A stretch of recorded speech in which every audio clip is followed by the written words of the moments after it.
je crois que nous allons commencer cette session. Cette session est dédiée aux cannabinoïdes. Nous allons donc aborder deux problèmes importants. D'abord, un problème pharmacologique un peu fondamental ou important sur les récepteurs du cannabis, et aussi un autre problème très important qui est le problème des addictions au cannabis. Pour l'instant, on n'a pas de produit pour traiter l'addiction au cannabis, qui est apparemment une addiction très sévère. Bien, vous allez voir que quelques espoirs naissent. Alors, avant de juste donner la parole aux orateurs, je ne sais pas comment ça marche, ce truc. Ah non, c'était pas ça, bon. Hein? Ah non, c'était pas les miennes, ça, mais bon, c'est pas grave. J'avais deux diapos. Je pense que l'organisateur va les remettre. Voilà. Ah, voilà. Donc, comme vous pouvez voir, Bernard Roch n'est pas présent. Il devait faire Sherman avec moi. Et il a eu le Covid et dû rester à Paris. Donc, je voulais montrer cette photo pour lui rendre hommage. Une photo qui a été prise visiblement ici. Et dans la diapositive suivante, alors attendez, je ne sais pas comment ça marche ce truc là. Bon, d'accord. Voilà. Je vais vous montrer ce livre qu'il avait écrit sur la dangerosité des drogues. Alors apparemment en 1999, avec une préface Bernard Kouchner. Et c'est un livre qui a marqué beaucoup le domaine, évidemment. Pas s'il parlait des dangerosités des drogues, mais aussi il a écrit à un moment donné où l'on apprend en particulier que les dangers de l'alcool sont proches de ceux de l'héroïne et de la cocaïne, et que le tabac vient ensuite avec les hallucinogènes, mais devant le cannabis. Alors il y a eu deux polémiques à ce sujet. D'abord, dire que l'alcool était une drogue. En France, ça a été vraiment un coup dur, pour ceux qui ne le savaient pas. Très peu. Voilà, il y a beaucoup qui ne savaient pas apparemment. L'autre point, c'était que le cannabis venait en dernier, et donc le cannabis était finalement quelque chose, ce qu'on appelait à l'époque une drogue douce. Alors, elle est peut-être douce, mais pas si douce que ça, c'est ce que nous allons le voir, et la manière de traiter ceux qui malheureusement tombent dans l'addiction au cannabis. Voilà, donc après cette courte introduction, je vais donner la parole donc à Stéphanie Montlezun, qui va remplacer Monsieur Piazza, qui lui-même aussi a le Covid. Donc, vous voyez que l'épidémie du Covid rôde autour de nous. Et voilà, donc je laisse la parole à Stéphanie. Merci beaucoup. Je sais pas. Donc, vous m'entendez? Oui, c'est parfait. Donc, merci beaucoup pour cette invitation et merci aux organisateurs de ATHS de nous donner l'opportunité de présenter les travaux de notre biotech, donc qui s'appelle Aelis Pharma, et d'aujourd'hui de vous présenter notre approche pharmacologique que nous estimons être innovante pour approcher les troubles liés à la consommation excessive de cannabis. Donc, tout d'abord, quelques mots sur Aelis Pharma. Donc, nous sommes une biotech qui a été fondée en 2014, dont les locaux sont à Bordeaux. Nous avons une vingtaine de personnes dans les équipes et nous sommes cotés sur Euronext depuis 2022. L'équipe est composée donc de Pierre Piazza, notre CEO, qui était au préalable notamment le directeur du neurocentre Magendie à Bordeaux. C'est un scientifique de renom et également un entrepreneur. Et nous avons récemment eu le plaisir de recevoir Arsène Guekam, qui a rejoint l'équipe et qui va s'occuper de toutes les relations investisseurs et communication de l'entreprise. Et quant à moi, donc, je suis Stéphanie Montlezun, je suis neurobiologiste de formation, je suis également la directrice d'opération d'Aelis. Et c'est un vrai plaisir de représenter aujourd'hui notre compagnie et ses projets dans cette conférence. Donc tout d'abord, que ciblons-nous? Nous ciblons le récepteur CB1, qui est la cible de nos composés. Donc c'est le récepteur principal du système endocannabinoïde. Il est très exprimé dans le cerveau. Je ne sais pas si vous voyez, non. Il est très exprimé dans le cerveau et il est impliqué dans un grand nombre de fonctions physiologiques. Et quand il devient hyperactif, notamment, il participe à plusieurs pathologies du cerveau, mais également en périphérie. Et donc, en ciblant un seul récepteur, nous pouvons aujourd'hui envisager de soigner plusieurs pathologies qui n'ont pas de traitement à ce jour. Donc, nous développons une toute nouvelle classe pharmacologique qui a un mécanisme d'action innovant, révolutionnaire et jamais utilisé à ce jour chez l'homme, qu'on appelle les CB1-SSI. Donc, je vais, en utilisant le nom, vous donner un petit peu plus d'informations sur ce que nous faisons. Donc, nous ciblons le récepteur CB1 et nous développons des inhibiteurs spécifiques de la signalisation du CB1. Donc ici, au milieu, vous avez l'image d'un récepteur CB1 dans la membrane d'un neurone qui est inactivé par un excès de molécules qui le stimulent et qui provoque une hyperactivation de certaines voies de signalisation à l'intérieur du neurone, avec notamment en rouge une signalisation intracellulaire responsable de la pathologie. Ce que faisaient jusqu'à présent les molécules qui étaient disponibles, à savoir les antagonistes totaux du récepteur CB1, ils bloquaient l'accès de toutes les molécules stimulatrices sur le récepteur et par conséquent, ils bloquaient bien entendu l'hyperactivité, mais aussi tout ce qu'il y avait en vert, donc l'activité normale, physiologique, nécessaire au fonctionnement complet des récepteurs et induisant de ce fait des effets indésirables, rendant donc l'usage de ces molécules très difficile en clinique avec des grosses problématiques de bénéfice-risque. Donc ce que nous développons, ce sont les CB1-SSI, donc ce sont les molécules qui sont en bleu ici, qui se lient à une partie différente du récepteur et qui en bloquent l'activité impliquée dans la pathologie, tout en préservant le fonctionnement de base normal du récepteur. Donc vous voyez qu'en fait, on fait disparaître le rouge qui induisait la pathologie et on garde le vert qui est nécessaire au fonctionnement de votre organisme et au fonctionnement normal des fonctions vitales. Et donc en fait, c'est cette inhibition spécifique de la signalisation qui rend les CB1-SSI très bien tolérés, dépourvus d'effets secondaires comparés aux antagonistes classiques. Et c'est à cause de ce mécanisme que ces molécules n'ont pas d'effet percé sur un organisme normal et bloquent seulement l'état pathologique. Donc c'est un peu par exemple comme si on avait découvert des anxiolytiques qui ne vous faisaient pas dormir ou qui ne diminuaient pas votre attention, mais qui traitaient seulement l'anxiété, si tant est que vous en ayez une. Voilà. Donc ça cible vraiment la pathologie.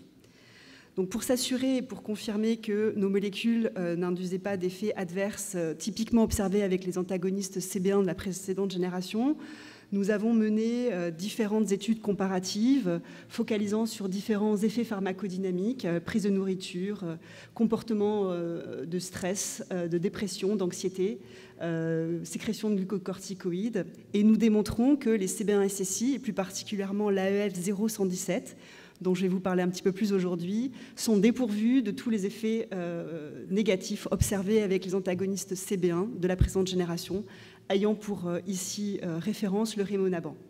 Donc le 117 n'induit pas d'effets comportementaux percés, c'est quelque chose qui ne cible que la pathologie, donc l'hyperactivité induisant une pathologie. Également, nous avons démontré que l'AEF0117, donc notre premier lead compound de cette nouvelle classe pharmacologique, permettait de diminuer la motivation pour prendre des cannabinoïdes. Et en réalisant différents types d'expériences, notamment chez des souris ou des singes squirrel monkey, nous démontrons que le 117 diminue de façon globale l'auto-administration des cannabinoïdes. Et nous remercions notamment Raphaël Maldonado pour toutes ces manips d'auto-administration chez la souris. Mais en fait, tout ça, c'est pas magique et on n'a pas découvert ça comme ça par hasard. Voilà. On a en fait découvert un mécanisme endogène que je vais vous expliquer un petit peu plus en détail maintenant. Un des agonistes du récepteur CB1, c'est le THC, qui est la molécule active du cannabis et qui, en se liant sur le récepteur CB1, induit des effets intoxicants classiquement associés avec le THC. Pardon. Lorsque on donne des concentrations de THC très très importantes et largement supérieures aux concentrations de THC que vous observez notamment lorsque des personnes consomment du cannabis, on observe une production d'une hormone que l'on appelle la prégnénolone, production qui peut augmenter de 3000%. Et la prégnénolone va ensuite se fixer sur le récepteur CB1 pour en inhiber les effets intoxicants du cannabis. Donc ça, c'est la preuve de concept de départ qui a été découverte par Pierre Piazza et ses équipes au Neurocentre Magendie. Pour démontrer cela, nous avons fait différentes manips et plus particulièrement des modifications géniques où nous avons changé ici le site E, le E149, donc, qui est un glutamate.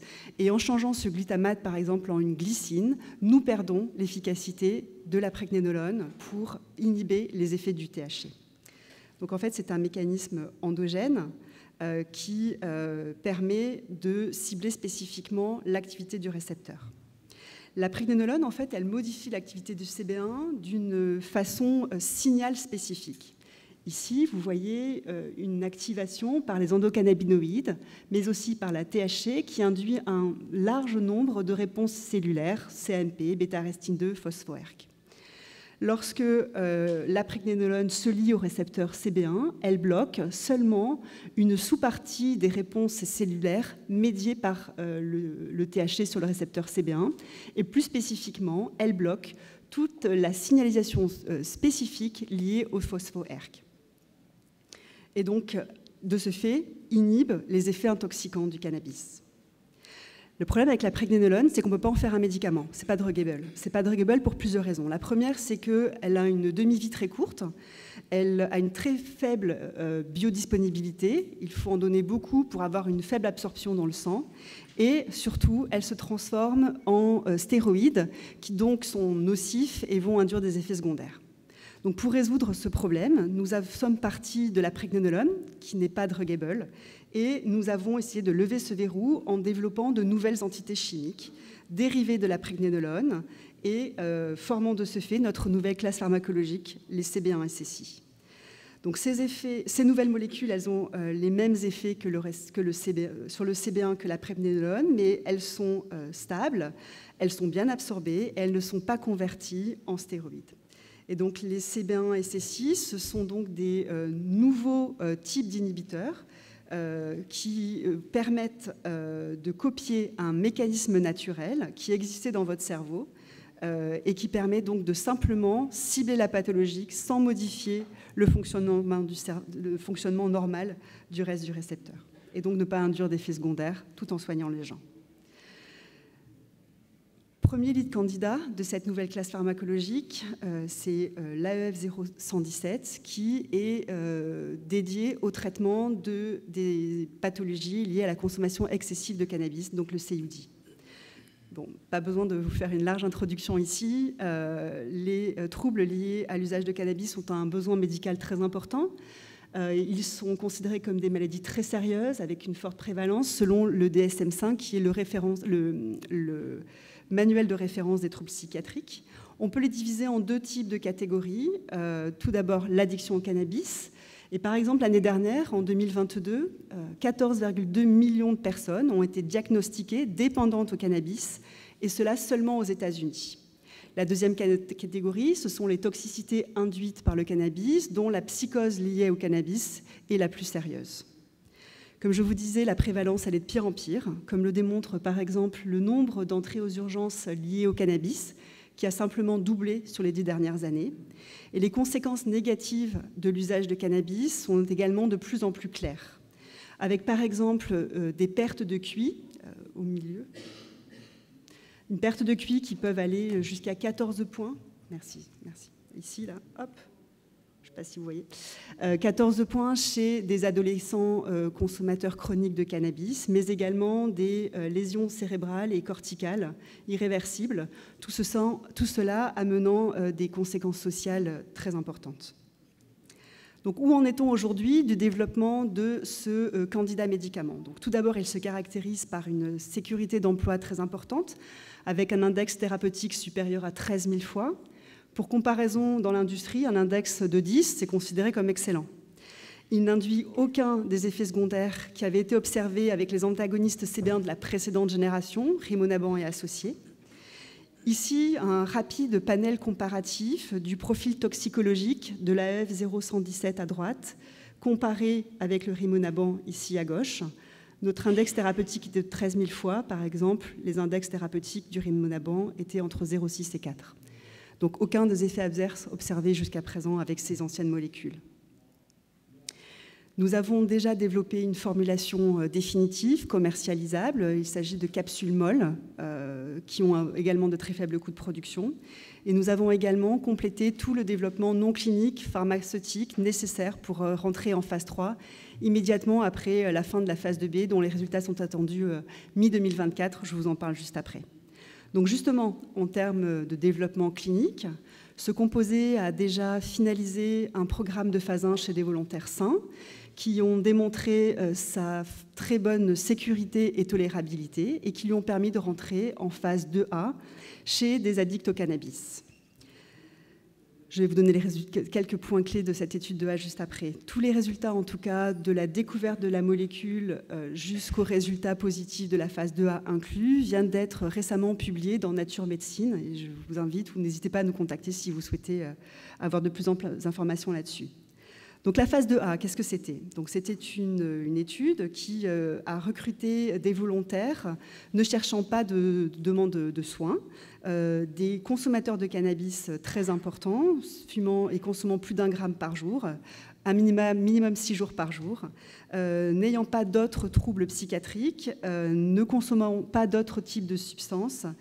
Cette étude était en double aveugle, elle a été monitorée et supervisée par une CRO indépendante qui en a également assuré l'analyse statistique.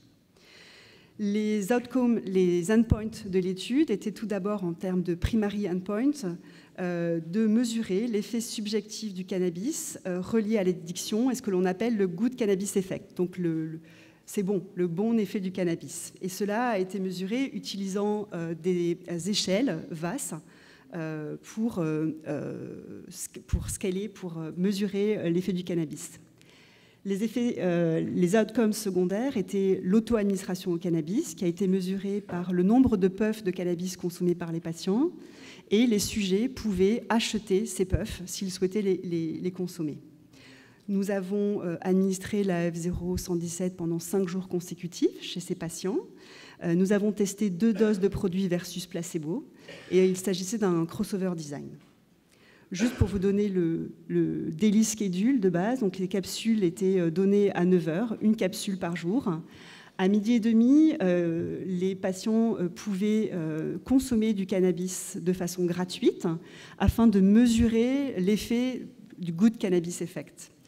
Ils avaient la possibilité donc de fumer 2 puffs de cannabis avec une concentration de THC normée dans les joints que l'on leur donnait. C'est un processus qui a été développé par le professeur Meg Annie à Columbia University, qui a cette facilité vraiment dédiée pour faire ce type d'études et qui est vraiment l'experte dans la réalisation de ce type d'études. Et ensuite, on leur proposait, à partir de 14h30, toutes les 2 heures, d'avoir une session d'administration de cannabis volontaire et pour lesquelles ils devaient payer pour avoir des puffs. Donc, quels ont été les résultats de cette étude? Nous avons démontré que le 117 diminuait tant le bon effet du cannabis que l'auto-administration, comme vous pouvez le voir ici, avec les effets maximums notamment obtenus avec notre plus forte dose à 1 mg, qui reste quand même déjà également une faible dose. Aussi, nous avons démontré qu'en plus des effets d'activité, d'efficacité du 117, il était très bien toléré chez les patients dépendants au cannabis et il n'induisait pas de manque ou de sevrage précipité. À la suite de cette étude de phase 2A, nous avons réalisé et eu diverses consultations avec la FDA, parce que c'est un produit qui est développé exclusivement aux États-Unis à ce jour, notamment un Type B meeting qui nous a permis de définir tout le plan de développement ainsi que de valider l'étude de phase 2B, dont les résultats seront attendus au 2e trimestre 2024. Quelques détails concernant cette étude. Donc, elle est également réalisée aux États-Unis. Elle est coordonnée par le professeur Levin, ici, qui est de Columbia University. Cette étude inclut 330 patients dépendants au cannabis qui sont traités pendant 3 mois sur 11 centres cliniques. C'est une étude bien entendu double blind avec des groupes parallèles. Nous investiguons les effets de 3 doses différentes de AF117 contre placebo. Le produit est administré 1 fois par jour et le critère principal de l'étude est de démontrer une réduction d'usage de cannabis à 1 jour ou moins d'1 jour par semaine. À noter que récemment également, nous avons obtenu un retour très favorable d'un comité indépendant ayant analysé l'intégralité des données de sécurité, donc safety tolérabilité du 117, sur les premiers 115 patients et qui ont confirmé dans la très bonne sécurité et tolérabilité du produit dans la population, dans la vie réelle. Voilà. Et donc, voilà où nous en sommes aujourd'hui avec ce produit. Je vous remercie. Et bientôt pour les résultats. Merci Stéphanie. Donc nous allons prendre des questions. On a le temps, donc posez toutes les questions que vous voulez.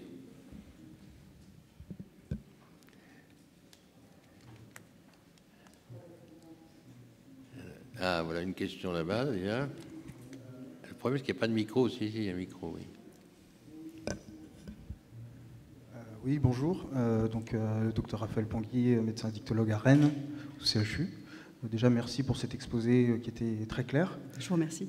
Et très intéressant sur cette nouvelle classe thérapeutique.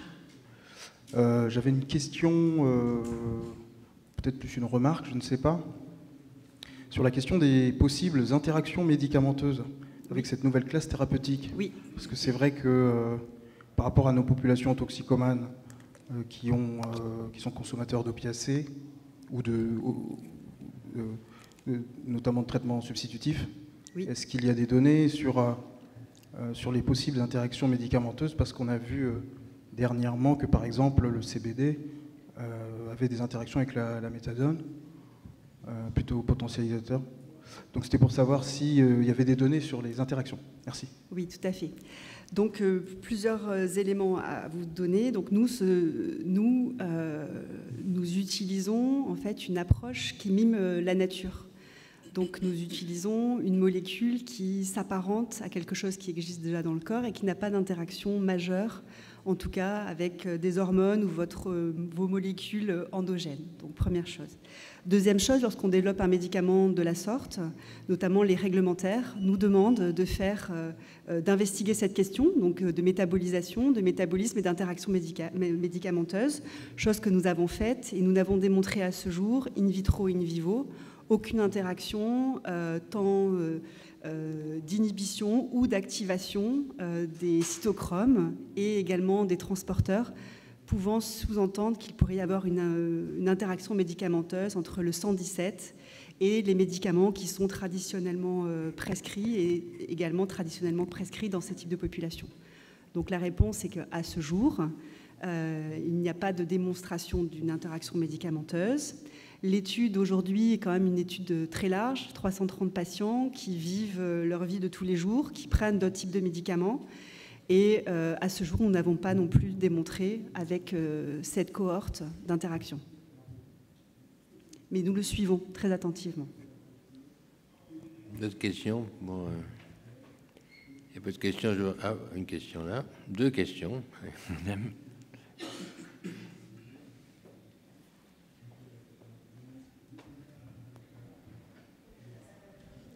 Oui, bonjour. Je voulais savoir pourquoi le médicament a été développé aux États-Unis. Est-ce qu'il ne l'intéresse pas en Europe ou quel est le... Je vais tout vous expliquer. Ok.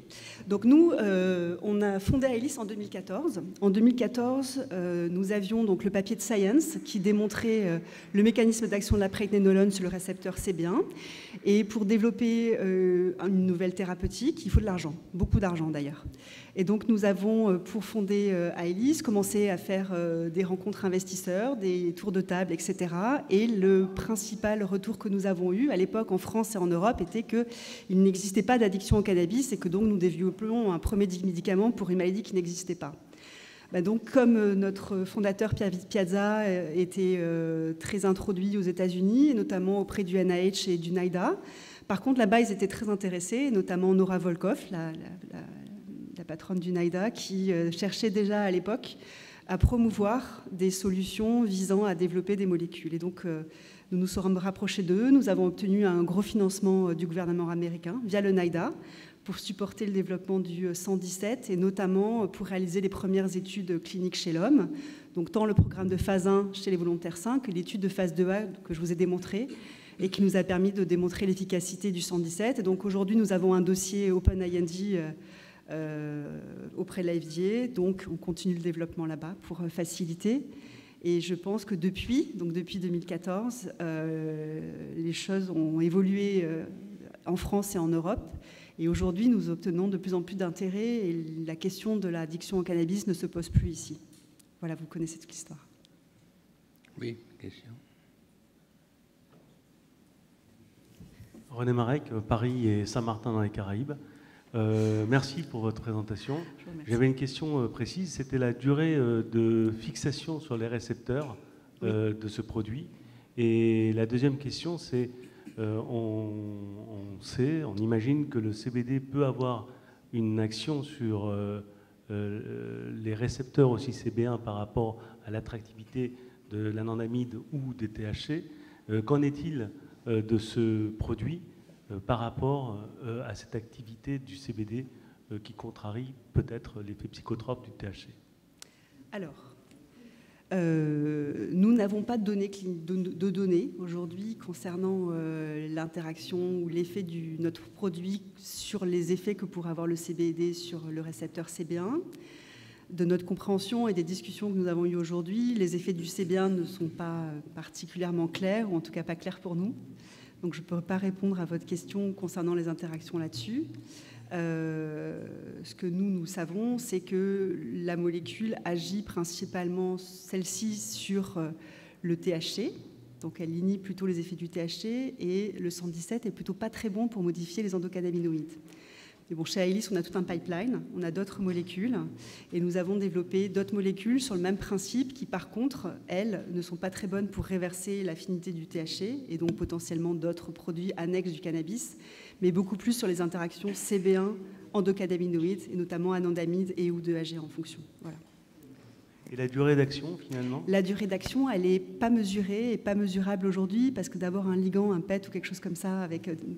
sur le récepteur CB1 et des molécules qui sont si lipophiles, le bruit de fond est trop important. Donc nous n'avons pas d'idée de l'interaction de la molécule sur le site d'activité. Ce que je peux vous répondre, c'est la demi-vie d'élimination du produit qui est entre 250 et 300 heures, donc c'est très très long. Et ça a un gros avantage qui est que lorsqu'on atteint le steady state chez les patients, ils peuvent l'oublier pendant 2-3 jours. C'est pas bien grave parce qu'ils sont encore couverts par le spectre de la concentration plasmatique qu'ils ont besoin pour avoir l'effet. Mais concernant le mécanisme et le temps d'interaction sur la liaison, je ne pourrais pas vous le dire parce qu'on n'a pas d'outils aujourd'hui pour pouvoir le mesurer. Merci. Oui, je vous remercie.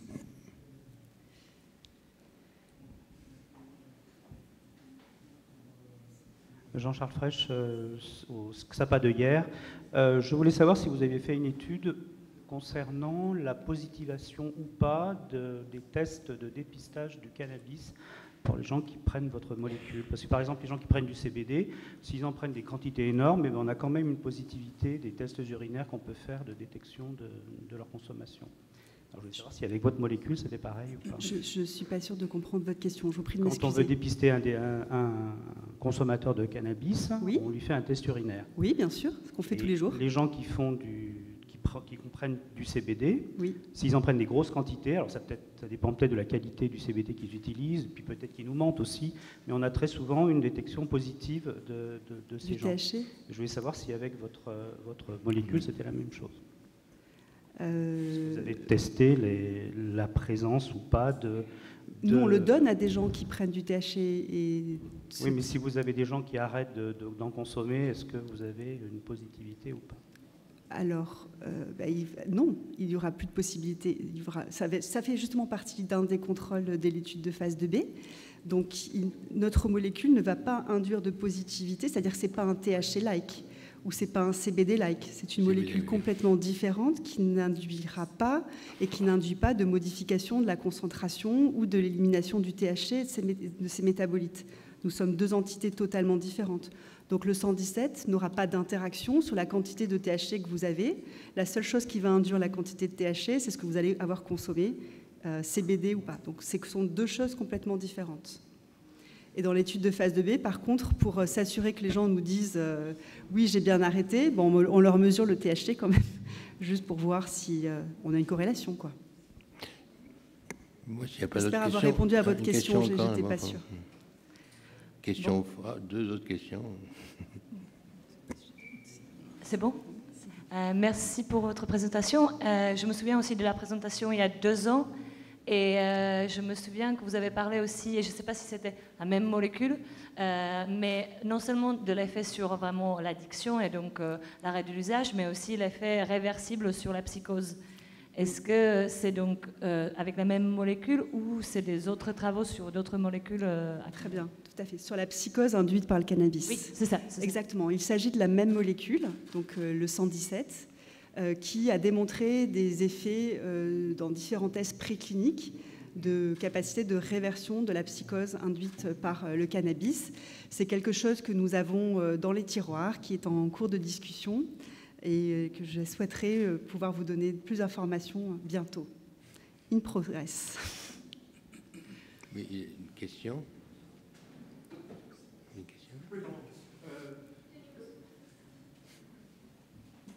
Merci, moi je suis médecin addictologue à Paris.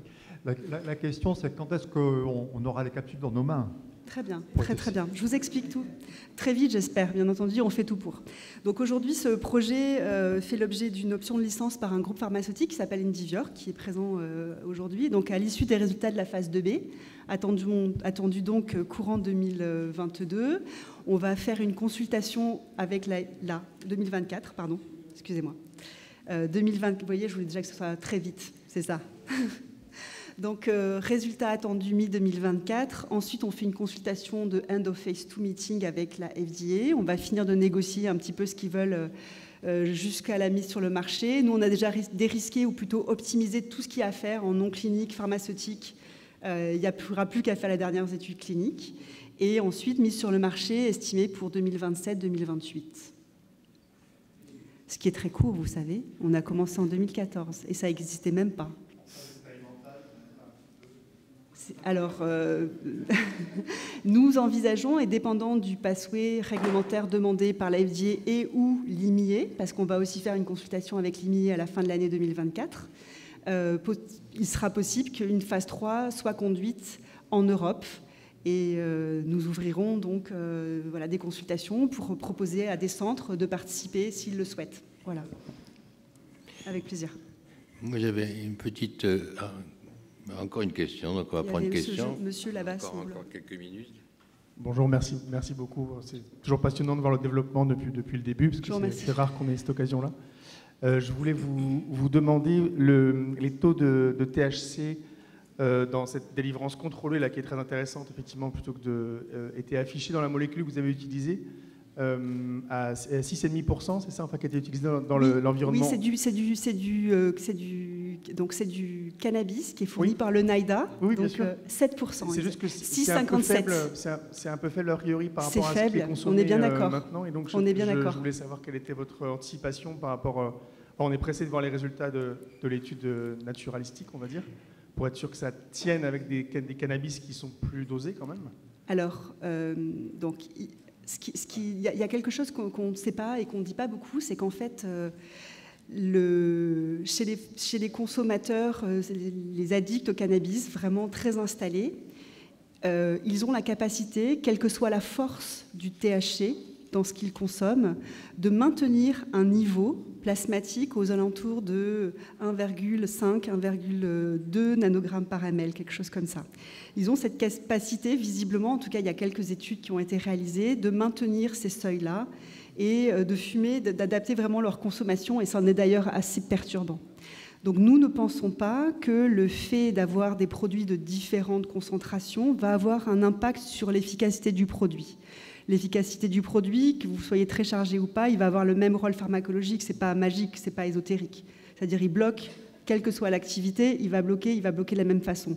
Nous, on a fait des essais, et des essais chez les animaux, et des essais dans d'autres modèles que je ne vous ai pas montrés, où la quantité de concentration de THC est beaucoup plus importante. Donc cette question-là, elle est validée. Donc attendons de voir dans la vraie vie.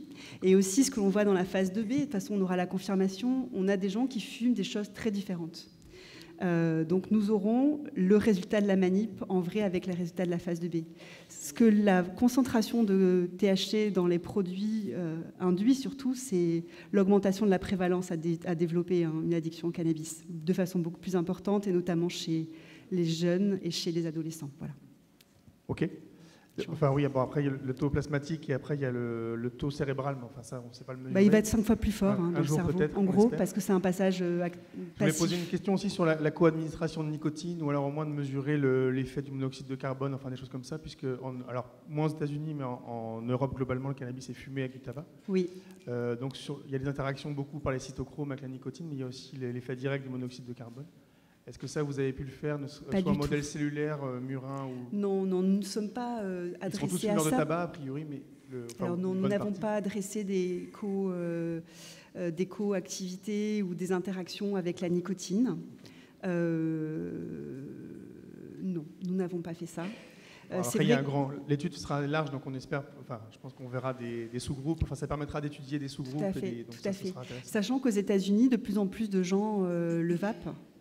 Et le consomment de moins en moins sous forme de weed fumé tel quel. Voilà, c'est vrai que ce sont des consommations un peu différentes.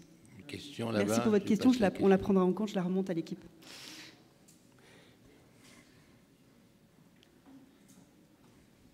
Bonjour, Chanel Obadia, je suis médecin addictologue à Paris. Ma question c'était, est-ce que vous envisagez ce traitement-là plus comme un traitement à l'initiation d'un sevrage, ou ce serait plutôt un traitement au long cours? Alors, l'idée, c'est d'induire un sevrage. Donc, c'est de le donner à des personnes qui souhaitent arrêter pour leur faciliter l'arrêt. Et ensuite, donc je ne suis pas médecin addictologue, donc j'ai moins d'expérience dans cette pratique-là, mais de ce que nous en avons discuté en interne avec nos experts, de plus en plus de médecins et d'addictologues, visiblement, prescrivent de plus en plus des traitements qui peuvent aller jusqu'à 1 an et demi, 2 ans. Donc c'est de s'adapter et de faire la même chose que ce qui est fait par exemple avec le Champix, Chantix, ce genre de truc où on a des prescriptions renouvelées en fonction de l'arrêt des personnes et en fonction de leurs besoins et comment ils le ressentent. Mais oui, à la base, c'est censé être une molécule qui permet d'arrêter sans effet de manque et sans troubles liés au sevrage en fait. Merci beaucoup. Moi, j'avais juste avant de terminer, une question, parce que j'étais un peu frustré sur le plan des mécanismes d'action de cette molécule. Okay. Et on sait, pour continuer un peu la question de monsieur, que le CBD se lie sur le récepteur CB1 sur un cyste allostérique bien déterminé. Et votre produit, la pregnenolone, se lie sur un autre site. Exact. Bon. Le CBD, il va se lier... Oui, je sais, c'est 2 sites. Il y a 2 sites allostériques, un pour le CBD, un pour la pregnenolone. Exact, ouais. Mais je voulais savoir, les interactions entre les deux, c'était un peu la question de monsieur. Les interactions entre les deux, nous, les quelques manips qu'on a fait, il n'y a pas d'interaction. Non, mais je veux dire, le CBD va inhiber partiellement donc, la transmission du récepteur CB1. Et est-ce que la pregnenolone est additive? La transmission. Le CBD va activer la transmission, l'émission. Le CBD est actif. Non, le CBD ralentit, diminue l'effet du récepteur. C'est un allostérique négatif. Le CBD va empêcher le THC. Oui, c'est ça. Oui, c'est un effet allostérique négatif, comme votre molécule. Donc, je voulais savoir si c'est additif. Je ne savais pas. Bon, c'est pas grave. Ça sera pour une autre fois. Merci beaucoup pour cette. Et donc nous allons demander à Raphaël maintenant, Maldonado, qui va nous parler donc d'une autre approche pour. Merci beaucoup et surtout remercier tout d'abord à Jean-Pierre et tous les organisateurs pour m'avoir invité et me donner l'opportunité d'être ici avec vous. Bon, je vais vous parler d'une approche absolument différente, mais qui c'est une autre approche pharmacologique pour essayer de diminuer les effets secondaires du cannabis, et on verra à la fin qu'il pourrait être aussi utilisé pour cannabis use disorder. Donc, notre idée initiale, c'était pour diminuer les effets secondaires du cannabis, qui est utilisé comme médicament. Donc ça, c'était l'idée. Pourquoi? Parce que, bon, vous connaissez très bien que la loi est en train de changer. Et maintenant, il y a pas mal de pays dans lesquels l'usage récréatif du cannabis est déjà permis, tous les pays qui sont en bleu. Et ces pays permettent aussi l'usage du cannabis médical, mais il y a toute une série de pays qui est en train d'augmenter, qui permet déjà l'utilisation du cannabis pour des raisons médicales. Donc, c'est quelque chose qui augmente de plus en plus et qu'il faut le tenir en compte. Donc, seulement au niveau des États-Unis, je suis en train de parler de cannabis avec utilisation médicale. En 2019, il y a quelques années, il y avait plus de 2 millions d'Américains qui utilisaient le cannabis pour usage médical, surtout pour le chronic pain. Et il faut tenir compte que les cannabis, les THC, va aussi agir sur le récepteur CB1 qui vient d'être expliqué, et en agissant sur ce récepteur CB1, va avoir d'autres effets très différents à ce qu'on cherche pour l'utilisation médicale. Ce sont des effets au niveau cognitif, ce sont des effets au niveau de l'anxiété, d'autres effets qu'on ne veut pas associer au cannabis médical. C'est là notre target. Bon, usage médical, pour quelles raisons? Énormément de raisons, hein? Énormément de raisons. Principale raison, pour le traitement de la douleur chronique. Deuxième raison, pour le traitement du cancer, mais pour 3 raisons. Hein? Comme antiémétique, orésigénique et analgésique. Et ça, ce sont les deux raisons principales pour l'utilisation des cannabis médical. Mais si vous voyez la liste, c'est énorme. Hein? C'est énorme. Il y a d'utilisation de cannabis pour le stress post-traumatique, pour l'autisme, pour l'épilepsie, pour la maladie de Parkinson, pour la maladie intestinale inflammatoire, pour la sclérose multiple, pour le syndrome de Tourette, pour l'anxiété, pour l'insomnie, pour énormément de choses. Et est-ce qu'il y a une évidence scientifique pour ce traitement? Dans la plupart des cas, il n'y a pas. C'est vrai qu'il y a une évidence pour des pathologies très précises, que c'est la sclérose multiple, mais il y a un médicament pour ça. C'est une combinaison THC avec CBD. Et il y a aussi un médicament pour l'épilepsie, rare et réfractaire chez les enfants, comme les syndromes de Dravet et Lennox-Gastaut, que c'est l'administration de CBD. Pour ces 2 pathologies, il y a une évidence. Pour le reste, bon, pour ce qui est chronic pain, c'est vrai qu'il y a de plus en plus de résultats qui montrent une effectivité du cannabis sur certaines manifestations de la douleur chronique, mais il nous manque encore des études pour vérifier ce que la plupart des gens commencent déjà à accepter, comme cet effet analgésique, et bien sûr l'effet antiémétique et l'effet orésigénique, ce sont des effets démontrés. Mais tout le reste, vraiment, ce sont des études très empiriques. Ça marche. Pourquoi? Bon, ça marche. Mais quelle est l'évidence? Bon, ça marche. Donc, vraiment, gros point d'interrogation, il faudrait ajouter pour la plupart des indications au moment d'aujourd'hui. Peut-être que demain, ça serait une autre chose. Bon, l'utilisation, elle est énorme. La quantité de pathologies est énorme.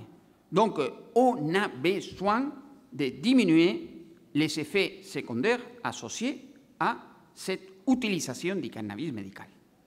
Et bien sûr, ça pourrait être aussi pour l'utilisation récréationnelle du cannabis. C'est pour cela qu'on a une approche tout à fait différente. Cette approche commence dans des études qu'on a publiées en 2015 en PLOS Biology, dans lesquelles on avait démontré que bon, les THC, le delta-9-tétahydrocannabinol, il va être un agoniste partiel du récepteur CB1, tout le monde connaît ça. Mais bon, ce qu'on a démontré, c'est que le récepteur CB1 est capable de former des hétérodimères avec les récepteurs sérotonergiques DA. Et le THC va agir sur tous les deux. récepteur CB1 hétérodimère. Qu'est-ce qui se passe? Ce qui va se passer, c'est que quand le CB1 va activer les récepteurs, et quand le THC va activer les récepteurs CB1, va induire certaines réponses qui nous intéressent beaucoup, comme par exemple l'analgésie. Par contre, quand il va activer l'hétérodimère, ce dimère qui est formé pour tous les deux, CB1, sérotoninergique DA, on va avoir des effets qui sont plutôt reliés aux effets secondaires. Donc, si on peut casser cet hétérodimère, on peut empêcher que cet hétérodimère soit présent, on pourrait éventuellement obtenir les effets thérapeutiques en évitant certains effets secondaires. Ça, c'est notre approche. Et bon, en 2015, on avait publié que certaines peptides qui sont très longues, étaient capables d'éviter, de faire la rupture de ces hétérodimères CB1, récepteurs sérotoninergiques DA. Et en effet, à ce moment-là, on avait identifié certaines peptides, ce sont des peptides très longues, qui, en principe, ça devait marcher, mais bon, il y avait des peptides qui marchaient, il y avait d'autres peptides qui ne marchaient pas. Par exemple, on a les peptides qu'on avait dit TM6 qui marchaient très bien. Vous voyez les images dans les sciatones, dans les cortèges frontales. La première, c'est dans des conditions naturelles, c'est avec les véhicules. La deuxième, avec les peptides actives, tout disparaît, tous les hétérodimères disparaissent. Et par contre, l'autre peptide qui devait faire la même chose, non, il n'y a pas d'effet. Il n'y a pas d'effet. Vous voyez la représentation comme ces peptides 6 étaient efficaces. Cependant, bon, vous voyez, par exemple, les réponses pharmacologiques, hein, avec les peptides 6, rappelez-vous, 6 c'est effectif, 7 n'est pas effectif. Hein. Certaines réponses, comme par exemple la réponse analgésique qui nous intéresse, va être exactement la même avec ou sans les peptides. D'autres réponses, comme par exemple l'hypothermie ou la modification de l'activité motrice, vont rester pareils, il n'y a pas de modification. Par contre, l'effet cognitif, vous savez très bien que l'administration de THC va produire une altération de la mémoire, qu'on peut mesurer très bien chez la souris. Bon, cette altération de la mémoire, que vous pouvez voir dans la colonne blanche, dans la figure en bas, est diminuée d'une façon très significative quand on administre notre peptide. L'effet sur la mémoire et aussi l'effet sur l'anxiété, hein, que c'est le dernier groupe de réponses. Ça veut dire, si on administre les peptides, on va avoir l'analgésie. On ne va pas avoir l'altération cognitive, on ne va pas avoir les effets sur l'anxiété. Ça nous intéresse. Mais quel est le problème? Le problème, c'est que ce sont des peptides très longs. Et ces peptides, on ne peut pas l'utiliser comme des médicaments. Parce qu'il faut l'administrer directement au niveau du cerveau. Ça, ce n'est pas possible pour un médicament. Donc, c'est pour cela qu'on a développé d'autres molécules, optimiser ces peptides, les faire stables d'une façon métabolique et capables de traverser la barrière hématoencéphalique. Donc, on a utilisé les techniques que Bernard Roch nous avait expliquées quand j'étais dans son labo à Paris et qui ont été extrêmement très utiles. L'enseignement de Bernard Roch pour arriver à ces molécules, hein, il faut le dire, c'est dommage qu'il ne soit pas là, mais c'est sûr que sans les connaissances qu'il nous a transmises, ça ne serait pas possible, hein, ça c'est sûr. Bon, qu'est-ce qu'on a appris de Bernard et qu'est-ce qu'on a appliqué? Bon, on a appris que si on fait les peptides beaucoup plus courts, il y a beaucoup de possibilités que ça passe. Donc, on va voir avec nos modélisateurs moléculaires quelle est la partie active du peptide pour essayer de raccourcir le peptide. Première chose. Deuxième chose, il faut traverser la barrière hématoencéphalique. Ça, ce n'est pas évident. Hein? Qu'est-ce qu'on fait? On utilise un shuttle, une séquence de peptides qui c'est semblable à celle qu'utilisent les virus de sida pour traverser la barrière. On prend une petite portion de ces séquences d'aminoacides, de ces peptides, et on la met ensemble avec notre peptide. C'est le shuttle pour traverser la barrière hématoencéphalique. Mais il y a un autre problème très important. Il y a énormément de peptidases dans tout l'organisme. Donc, il faut faire des peptides qui ne soient pas dégradés pour les peptidases. Comment on le fait? Vous savez bien que bon, les peptides naturels sont sont LEGO, les stéréoisomères LEGO. On utilise les stéréoisomères destro. Les peptidases, ils ne vont pas les reconnaître. On va avoir les mêmes citations, mais les peptidases ne vont pas les reconnaître. C'est un peu les stratégies qu'on a utilisées. Je vous dis, certaines de ces stratégies, c'était Bernard Rock, longtemps, qui nous l'avait montré. Donc, une autre chose importante, c'est qu'on donne un peptide. Un peptide peut donner des réponses immunologiques. Donc, il faut éviter les réponses immunologiques. Ça, c'est le défi qu'on a. Bon, donc, on a utilisé les deux peptides qui étaient avant actifs, les TM5 et les TM6, qui n'était pas possible de donner, c'est extrêmement long et traversé par la barrière, était dégradé par les peptidases. On l'a raccourci, on l'a modifié pour que les peptidases ne marchent pas, et on a mis les shuttle pour qu'ils traversent la barrière hématocéphalique. Et on a eu les peptides H et les peptides J. Donc, tous les deux, quand on fait des études in vitro, quand on a fait les études in vitro, je n'ai pas dit les noms de toute la partie de modélisation, c'est Leonardo Pardo qui l'a fait, toute la partie de synthèse chimique, David Andreu, et toute la partie de in vitro, c'est Vicente Casado et Stefania Moreno. Et donc, in vitro, ce qu'ils ont démontré, c'est que tous les peptides étaient capables de faire la rupture des hétérodimères. Tous les deux étaient effectifs. Tous les deux étaient capables de traverser la barrière hématocéphalique, et donc, en principe, tous les deux devaient marcher. Non. Il y a un qui marche, l'autre qui ne marche pas. Pourquoi? On ne sait pas, mais bon, on sait que c'est les peptides H qui marchent. Et c'est les peptides qu'on a choisis. Ça, c'est quelque chose mais bon, qui est bien, qui en marche et l'autre qui ne marche pas. Ça, c'est très bien, mais on a celui-là. Celui-là qu'on l'a appelé DRT017, et c'est les peptides qu'on va essayer de développer. Je vous présente quelques résultats. Tout d'abord, les résultats de Vicente Casado et Stefania Moreno, in vitro. Vous voyez à gauche les anciens peptides, TM5 à TM6, de la façon qu'ils vont rompre, ils vont faire la rupture des hétérodimères. Exactement la même rupture est faite par les peptides H et les peptides J. Les peptides H qu'on appelait DRT017. Par contre, in vivo, seulement un des deux peptides, le DRT017, c'est le seul qui a marché.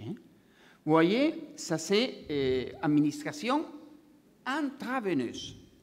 Donc, on traverse la barrière hématocéphalique et on est résistant aux peptidases, parce qu'on l'a administré par voie intraveineuse.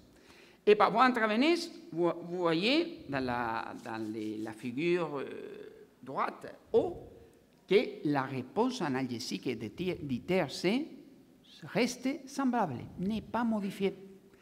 Et l'altération de la mémoire, vous voyez l'altération de la mémoire en bas, troisième colonne. Vous voyez comment ça diminue. Ça, c'est l'altération de la mémoire qui fait le THC.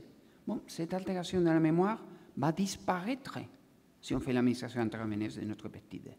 Ça veut dire, on a un peptide qui traverse la barrière hématocéphalique et qui est résistant aux peptidases et qui, par voie intraveineuse, est capable de maintenir l'effet analgésique du THC et éviter l'altération cognitive. Voie intraveineuse, ça ne va pas marcher pour le développement. Vous comprenez? Vous imaginez une administration intraveineuse pour minimiser les effets secondaires du cannabis? Moi, je ne l'imagine pas. Donc, on a essayé de passer à la voie orale. Voie orale. Et voie orale, il faut démontrer qu'administrer les peptides par voie orale est capable de maintenir l'analgésie et prévenir l'altération sur la mémoire. Tous les deux, on l'a démontré. Ici, vous voyez trois différentes doses. Avant, on avait utilisé 20 mg kg, maintenant, on a utilisé de 5, 10 et 20 mg kg. Et vous voyez comment ça, la réponse analgésique reste semblable. Par contre, l'altération cognitive va disparaître avec tous les trois doses. Donc, avec ces résultats, on montre qu'à différentes doses, des doses plus faibles que celles qu'on avait utilisées par voie IV, on essaie toujours de minimiser les doses, par voie orale, notre peptide est capable de maintenir la réponse analgésique de THC et éviter l'altération cognitive.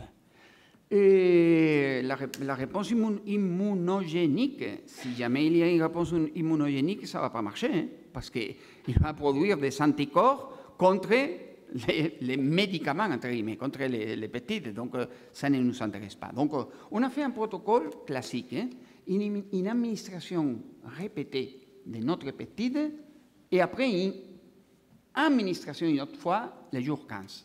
C'est l'administration classique qui est faite pour étudier l'immunogénicité de n'importe quelle molécule. Et on a un groupe dans lequel est notre peptide et l'autre, on associe notre peptide à une protéine qui est immunogénique. Et on voit la réponse que normalement le jour 9, il n'y a pas de réponse, mais le jour 19, il y a déjà une réponse immunogénique, que vous voyez la colonne rose, que c'est l'association de la protéine et notre peptide. Mais qu'est-ce qui se passe quand on administre notre peptide tout seul? C'est la colonne bleue, la colonne verte. Pardon. Cette colonne verte, vous voyez, il n'y a pas du tout de réponse immunogénique. Donc on a rempli les conditions qu'on avait besoin. Un peptide par voie orale qui maintient les effets analgésiques, prévient l'altération cognitive, ne produit pas de réponse immunogénique. Bon, ça c'est un aiguille. Un aiguille, ça ne sert à rien, parce qu'on a besoin d'une réponse chronique, vous pouvez imaginer. Sinon, ça ne sert à rien. Donc, pour étudier la réponse chronique, qu'est-ce qu'on a fait? On a fait des études classiques. Hein? Pardon. Et je crois que vous avez mis la présentation qui n'était pas la bonne. Hein? Parce que c'est l'autre présentation qu'il fallait mettre.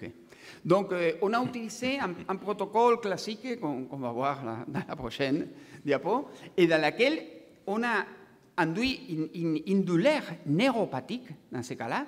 On a fait une altération au niveau du nerf sciatique, on a produit une douleur chronique, qu'on verra tout à l'heure, et on a fait l'administration chronique de notre peptide.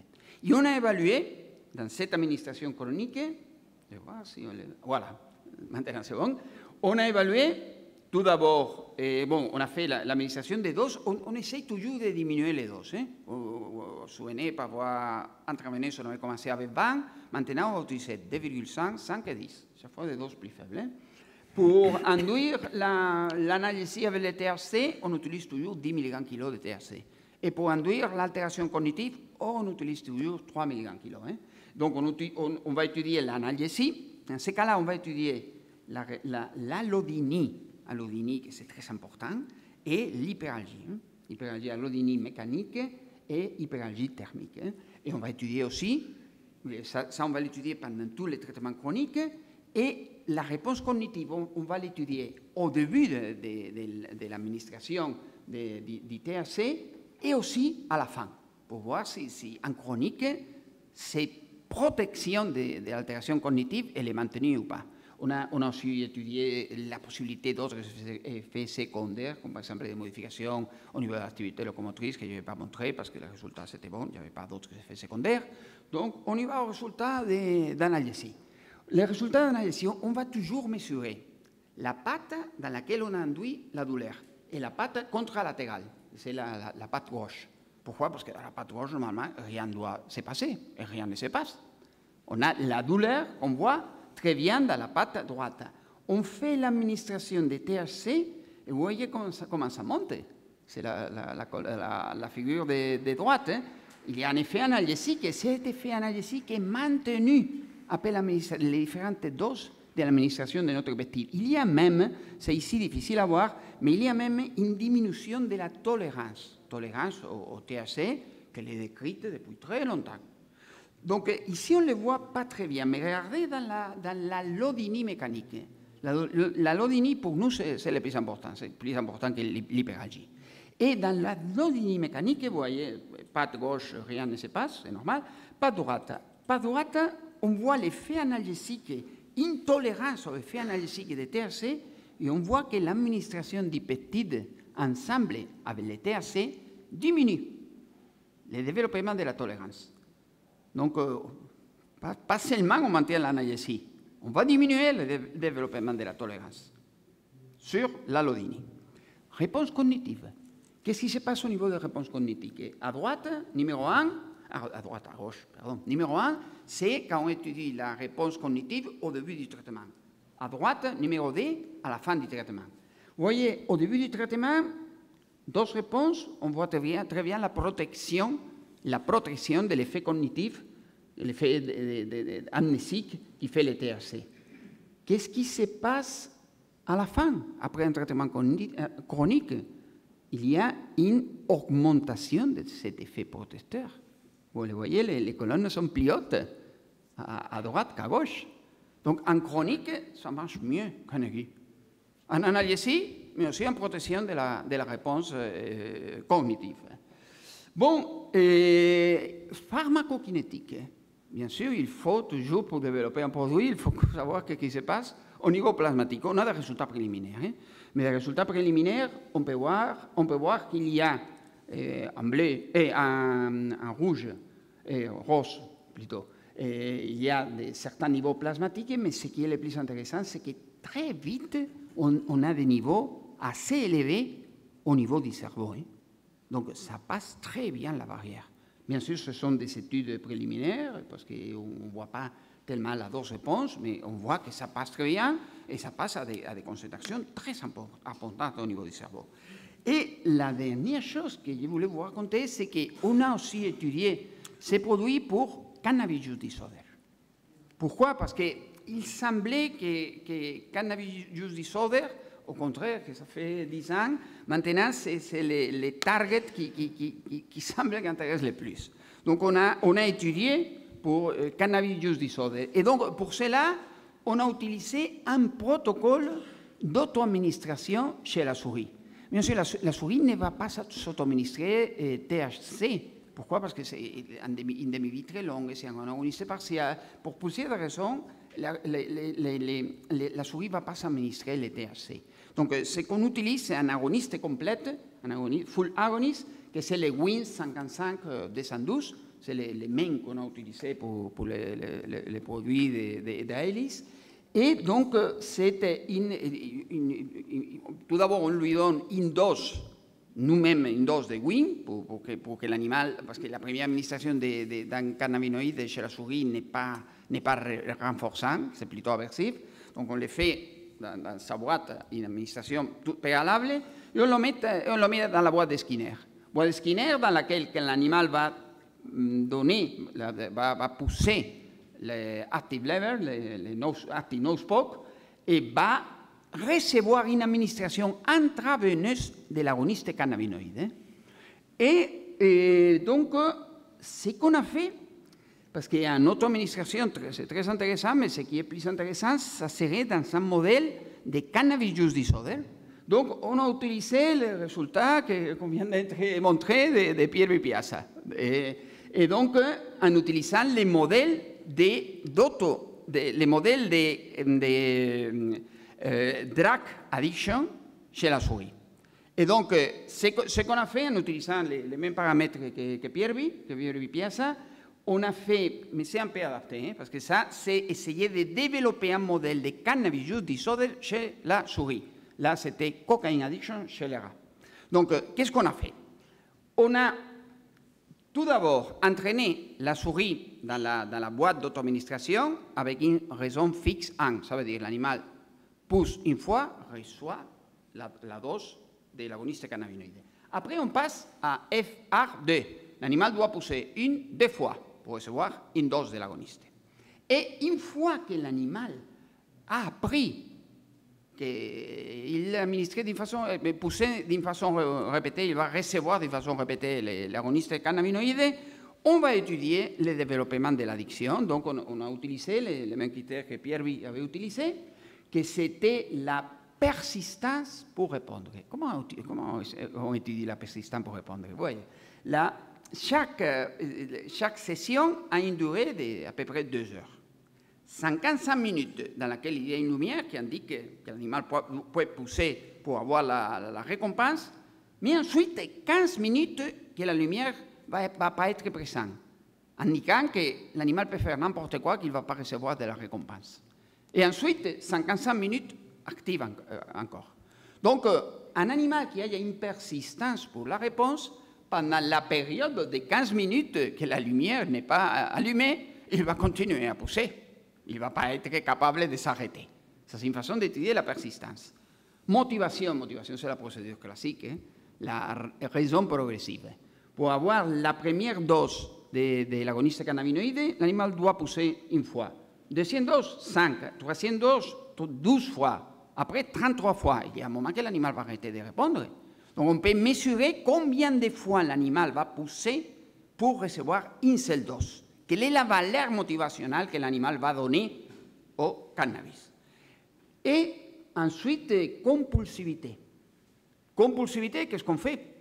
On a une raison fixe de quand l'animal va pousser la première fois, ne va pas recevoir le cannabis, va recevoir un foot shock, un choc électrique dans les pattes. Quand il pousse la deuxième fois, reçoit un deuxième choc électrique dans les pattes, mais va recevoir aussi le cannabis. Donc si l'animal, dans ces conditions, pousse, c'est parce que c'est compulsif. Il va avoir une punition et malgré la punition, il cherche et cherche encore pour le cannabis.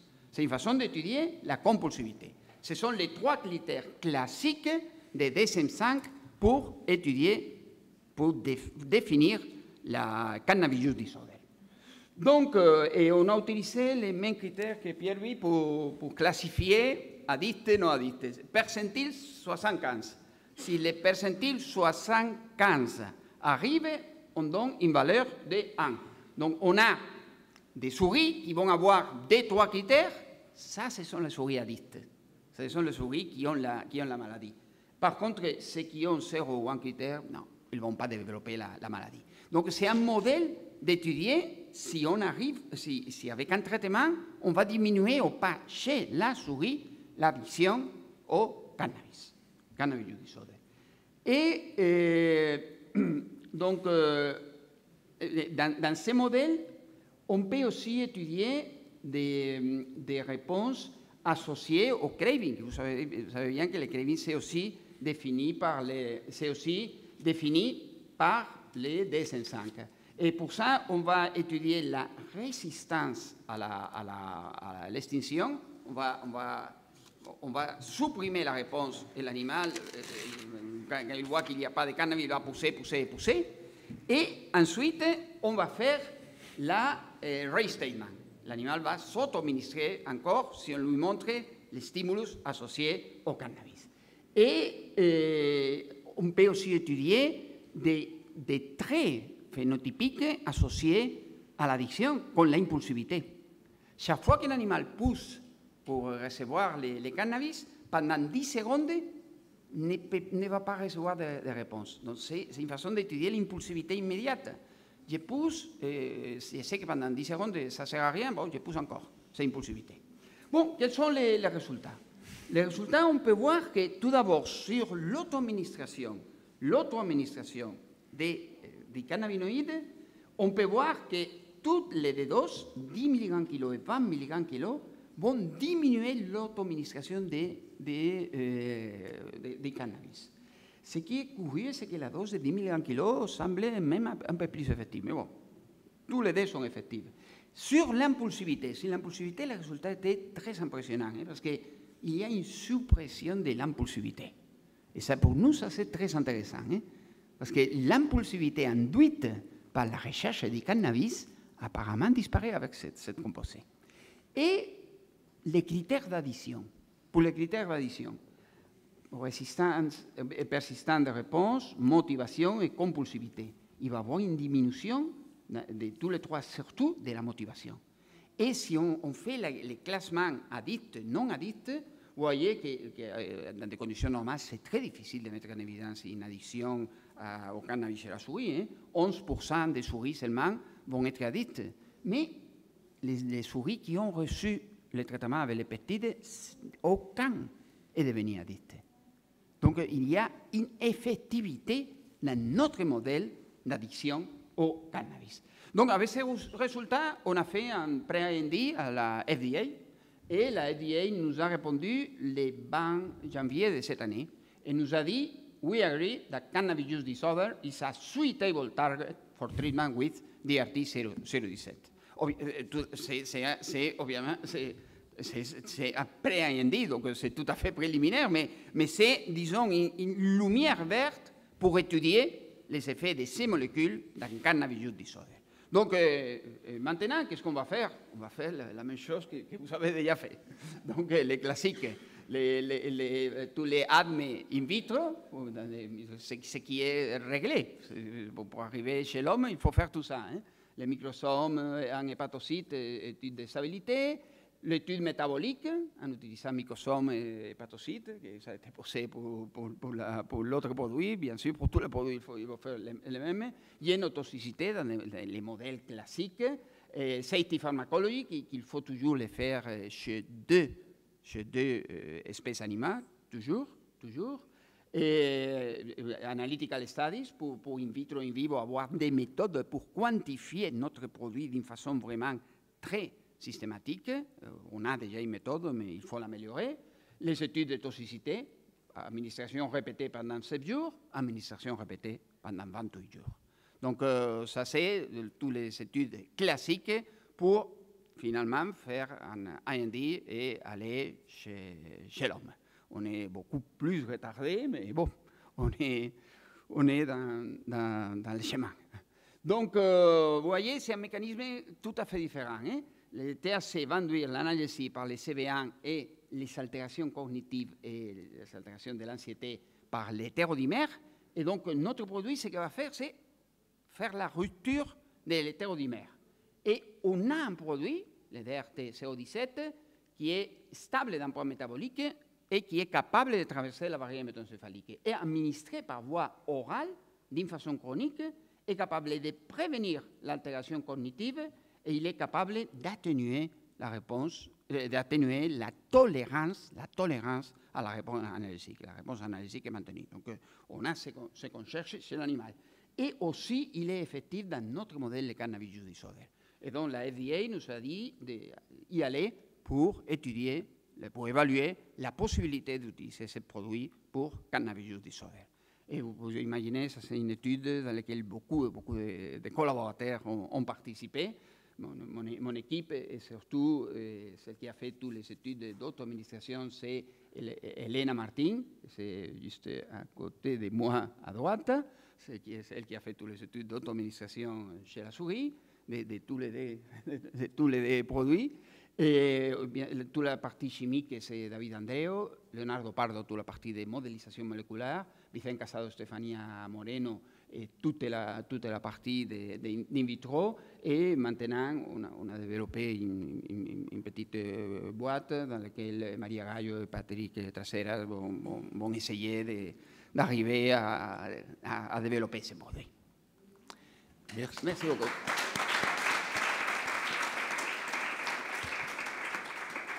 Merci Raphaël. Alors, quand tu terminais, j'essayais de mettre quelques adjectifs pour caractériser ta présentation. J'en ai choisi un, habité, une présentation habitée. Bravo. Ben voilà, on ouvre la discussion. Yeah. Hi. Very nice presentation, very impressive sample data. I just have a question, especially in the... Une question dans le contexte du package IND.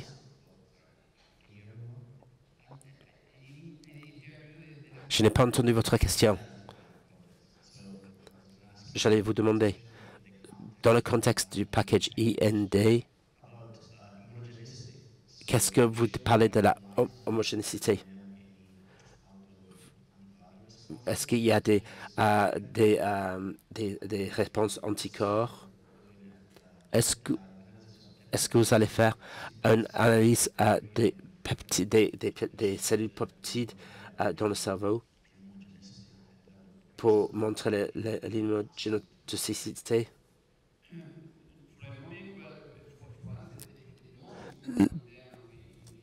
Pour nous, la plus importante chose, c'est la possibilité de développer des anticorps qui peuvent être présents au niveau périphérique.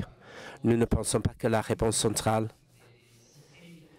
la réponse systémique qu'on ne devrait pas observer avec toute peptide. La caractéristique d'une peptide est de travailler seul et le corps ne peut pas l'identifier avec toute autre peptide. Ça, la caractéristique d'être très court, d'être avec des anticorps. Nous avons cette immunogénicité au niveau central. Nous n'avons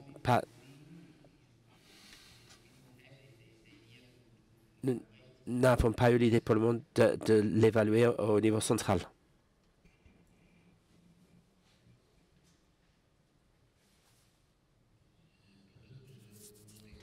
Demander, est-ce que tu peux nous rappeler quelle est la différence de signalisation entre le récepteur CB1 seul ou associé au récepteur 5HT2? Quelle est la différence dans la signalisation? Oui, la signalisation qui va être prédominante dans les cas des récepteurs CB1 tout seul, c'est la signalisation par l'analylase cyclase. La signalisation dans les cas de l'association avec les récepteurs sérotoninergiques de A va être pareil, phosphoERK. D'accord. J'ai encore une autre question éventuellement. Donc, le produit que tu envisages, pour les effets secondaires du cannabis médical, tu envisages de donner ce produit systématiquement avec le cannabis médical ou seulement si certains individus ça devient problématique? Quel est le... Oui, notre idée a changé parce que maintenant, une fois qu'on a fait la consultation avec la FDA nous a dit d'y aller au cannabis use disorder. Mais notre idée initiale, c'était de faire une administration ensemble avec le cannabis médical pour éviter les effets secondaires associés au cannabis médical. Effets secondaires associés au cannabis médical qui ne sont pas les mêmes que ceux associés à l'utilisation récréative, mais dans lesquels l'anxiété, c'est un des effets qui rapportent les utilisateurs du cannabis avec des femmes médicaux et aussi les altérations cognitives. Est-ce qu'il y a d'autres questions? S'il n'y a pas d'autres questions, ah si, voilà, tout d'un coup, deux autres questions.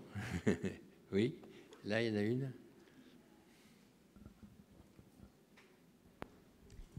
Oui, bonjour, de Gilles Anton, je suis la représentante des patients dans l'expérimentation du cannabis médical actuellement en France. Là, vous parlez de mettre systématiquement aux patients qui ont une prescription de cannabis médical le produit. Quel est le temps en fait, de réponse du produit? Parce qu'il y a quand même un certain nombre de patients, qui sont environ de 50%, qui n'ont aucun effet secondaire. Donc, c'est peut-être... Oui, tout à fait. Non, c'est une administration, en principe, c'est une administration de notre produit une fois qu'un effet secondaire est présent. Ce produit, bien sûr, pas au départ. mais c'est une administration ensemble. Hein. Oui, d'accord. Il y a l'effet secondaire qui apparaît, c'est là où on fait l'administration ensemble du produit et du cannabis médical. Ouais. Toujours ensemble. Ouais. Je vous remercie d'avoir cité la Lodini dans les effets, parce que c'est certainement l'effet de la douleur qui est le plus difficile aujourd'hui à juguler par n'importe quel traitement et n'importe quelle technique. Et effectivement, que vous ayez fait l'analyse sur la Lodini est particulièrement pertinent. Je vous remercie. Merci.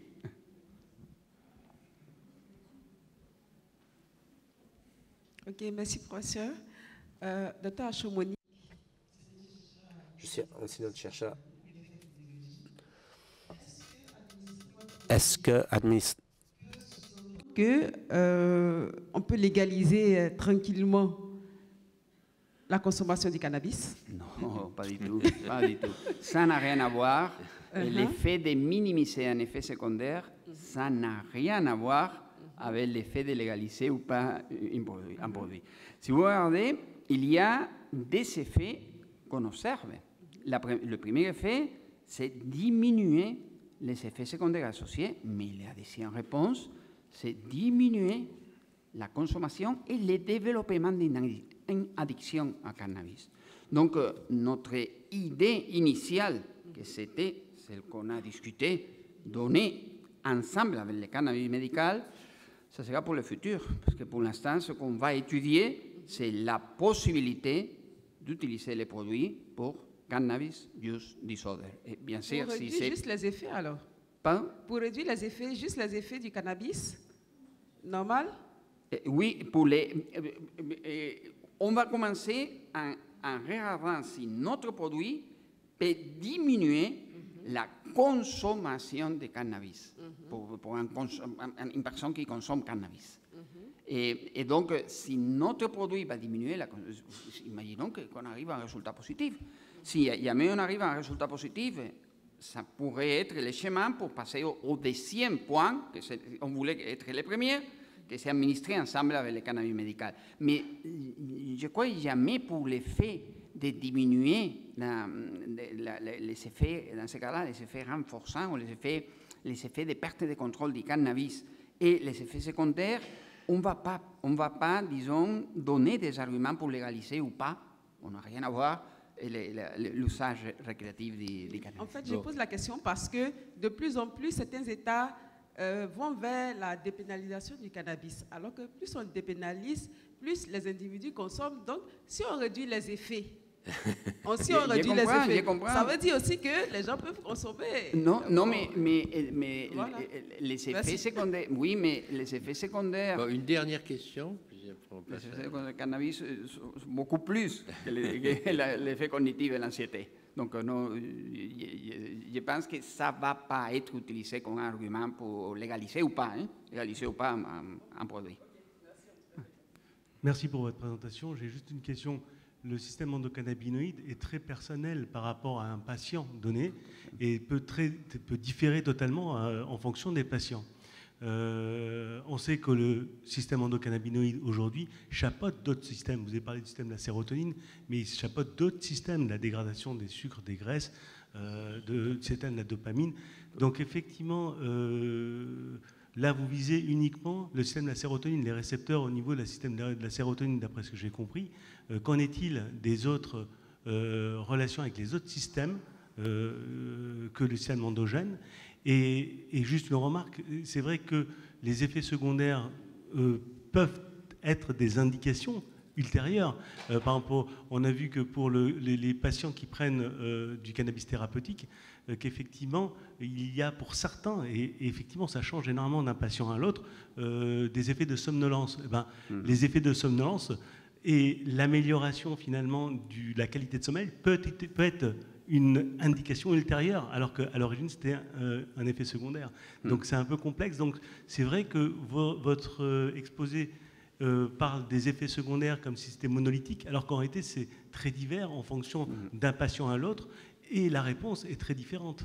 Je suis tout à fait d'accord. Mais on cible, je commence pour la deuxième question et après on passe à la première. Et on cible en particulier, et je mets ensemble un peu les deux questions. On cible en particulier des effets secondaires. Altération cognitive, 1, 2, effets sur l'anxiété. Pour le reste, non, parce que, vous voyez, par exemple, les activités locomotrices, on sait qu'on ne va pas toucher. En théorie, l'effet sédatif, en théorie, on ne va pas les toucher, en théorie.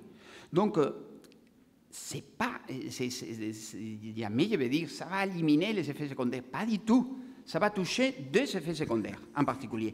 Et ce sont des effets secondaires que les utilisateurs, l'utilisateur du cannabis récréatif, bien sûr, qui vont les rapporter, mais également les utilisateurs du cannabis médical rapportent des altérations cognitives, moins que les utilisateurs récréatifs, mais ils les rapportent.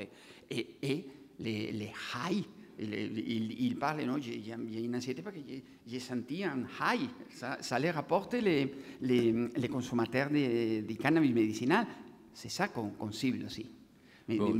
Ça. Et la première question, non, on va toucher tout simplement, pas l'intégration CB1, sérotonine, non.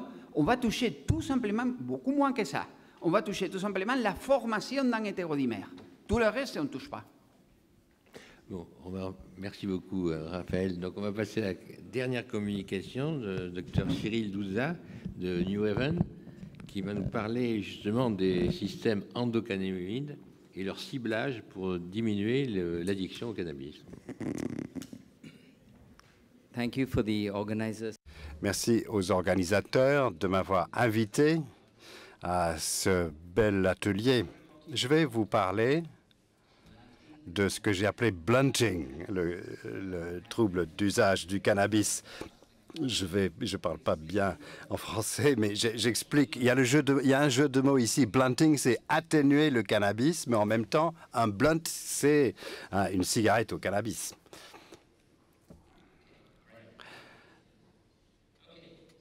Donc,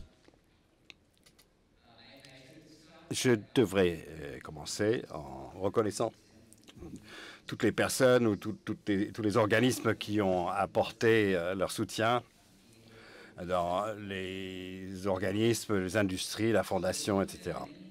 Comme vous savez, il y a beaucoup d'approches qui ont été testées, les cibles de traitement pour le sevrage du cannabis, réduire le craving, les rechutes chez ceux qui s'abstiennent. Et puis, il y a des changements biologiques.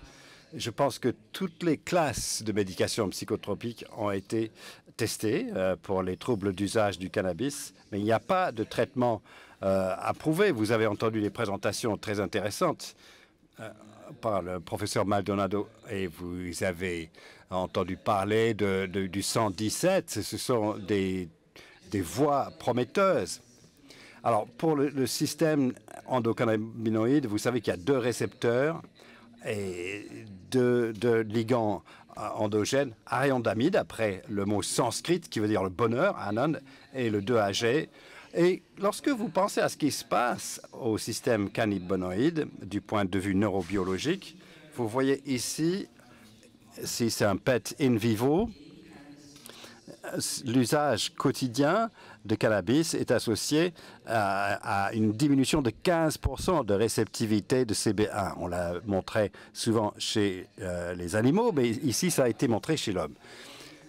Il y a eu également des études qui ont montré qu'il y a une réduction dans la liaison du ligand au FAAH, c'est-à-dire l'hydrolase des amides d'acides gras, montrée par le groupe à Montréal, une réduction de 14 à 20%.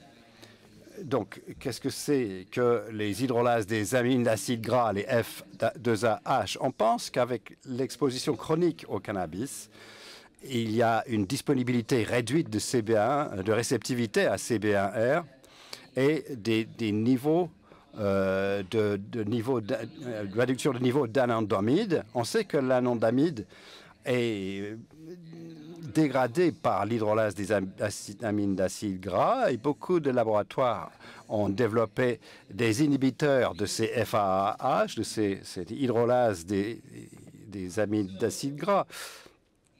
Donc, les avantages des inhibiteurs de FAAH, c'est qu'ils ne sont pas associés au sevrage, à la tolérance et à la dépendance, ne semblent pas produire des effets psychoactifs, n'augmentent pas la récompense, n'ont pas d'interaction négative avec le THC, comme montré dans les études sur des animaux.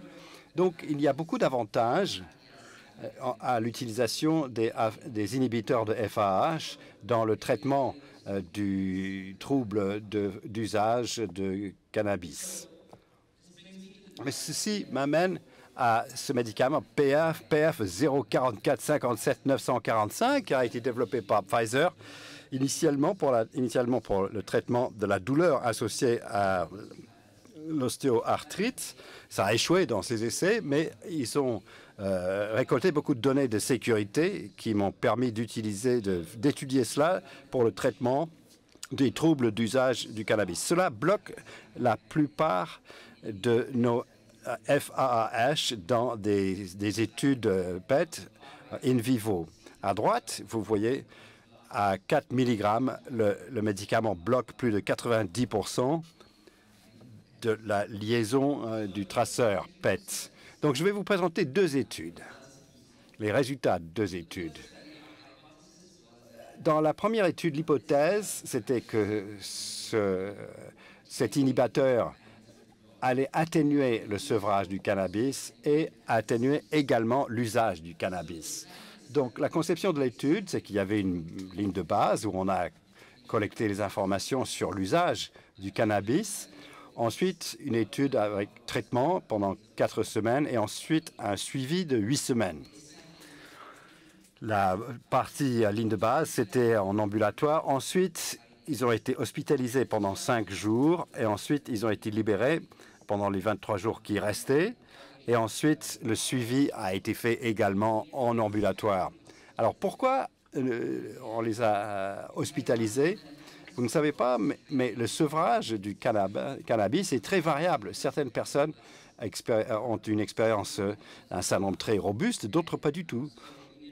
Donc, on a fait plusieurs choses. On a demandé aux individus qui ont participé à l'étude d'avoir une histoire d'au moins 2 épisodes de sevrage au cannabis dans le passé, quand ils ont essayé d'arrêter de fumer ou de prendre du cannabis.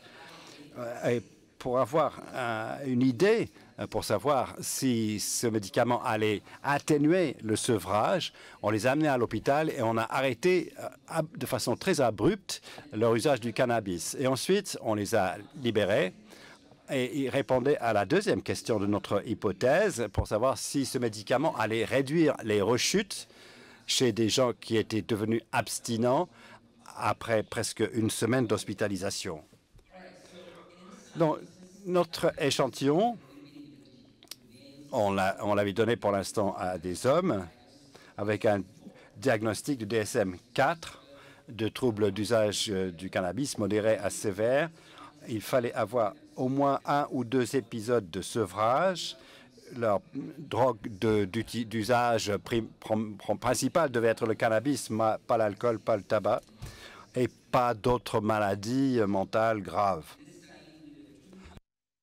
Et on a fait une randomisation de 2 à 1 pour les deux qui recevaient le placebo. Il y en a un qui recevait le principe actif. Et on a vu quel était le niveau de leur volonté d'arrêter le cannabis. On a utilisé une échelle pour mesurer leur motivation et on l'a stratifié en fonction de ça. On avait plusieurs résultats. Je ne vais pas y rentrer dans le détail, mais je vais rapporter les résultats les plus importants liés à l'hypothèse. Est-ce que ce médicament atténuait les effets de sevrage et l'usage de cannabis à l'avenir? Voici le graphique. On voit, c'était randomisation 2 pour 1. C'était une petite étude que j'ai faite à Yale. On avait 58 sujets qui ont participé, 20 ont terminé sur le bras placebo et peut-être presque le double qui ont terminé dans la partie traitée. Il n'y avait pas de différence significative entre les 2 groupes sur la ligne de base. Ils fumaient à peu près 4 joints par jour de cannabis. Et nous avons également mesuré leur niveau urinaire de TCH-OH, le métabolite de THC, qui a été corrigé pour la créatinine. Comme vous y attendriez, et pour référence, l'inhibiteur FAAH est en rouge et le placebo en bleu, et ça sera le cas pour tous ces slides. L'inhibiteur FAAH a fait ce qu'il fallait, c'est qu'il a augmenté les niveaux d'anandamide plasmatique, alors que le placebo n'a pas eu d'effet sur les niveaux d'anandamide plasmatique. Donc on sait au moins que le médicament faisait ce qu'il était censé faire.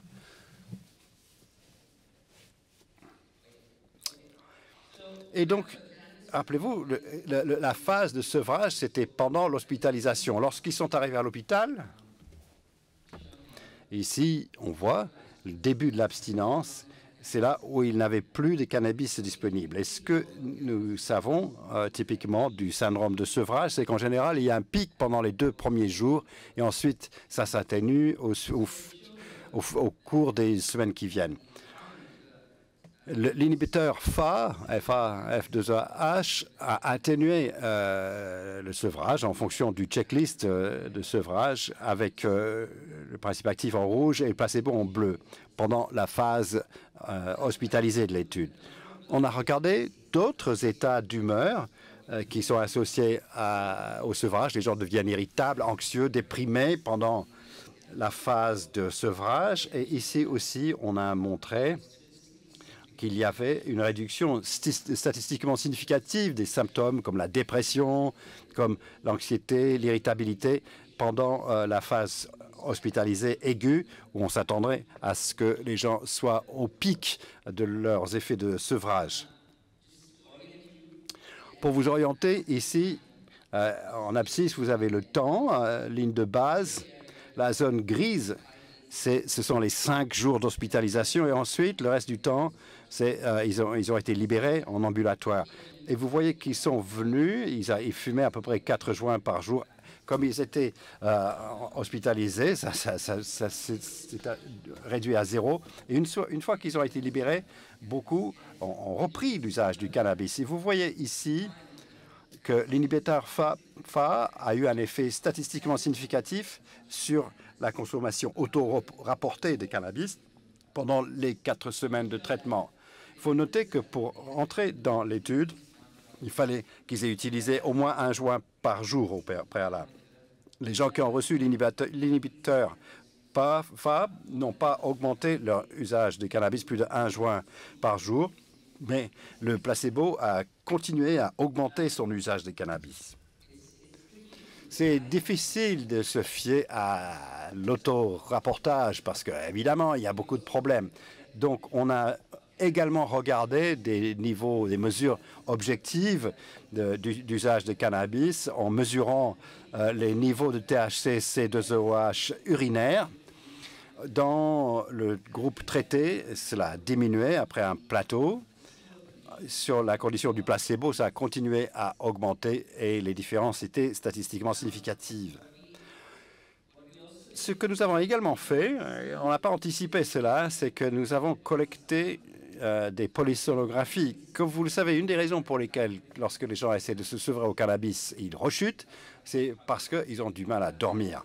Et il y a des anomalies du sommeil, de l'architecture du sommeil rapportées dans les usages de cannabis et pendant le sevrage. Et à notre surprise, on a trouvé que l'inhibiteur FA restaurait du sommeil de niveau 3. C'est le type de sommeil qu'il faut avoir pour qu'on se sente reposé dans le matin. C'est le sommeil le plus profond. Et là, il y avait une différence statistiquement différente entre le groupe traité par FA et le groupe placebo. En termes d'effets secondaires, gardez à l'esprit qu'il y avait randomisation 2 pour 1. Ici, ce sont les nombres et les pourcentages. Il n'y avait pas de différence statistiquement significative entre ceux qui étaient dans le groupe traité par F2AH et les autres sur placebo. À 4 semaines, cela suggère que le médicament est bien toléré au dosage concerné. Pour résumer les résultats de cette première étude, le médicament a augmenté les niveaux de ECB plasmatique, réduit les symptômes de sevrage.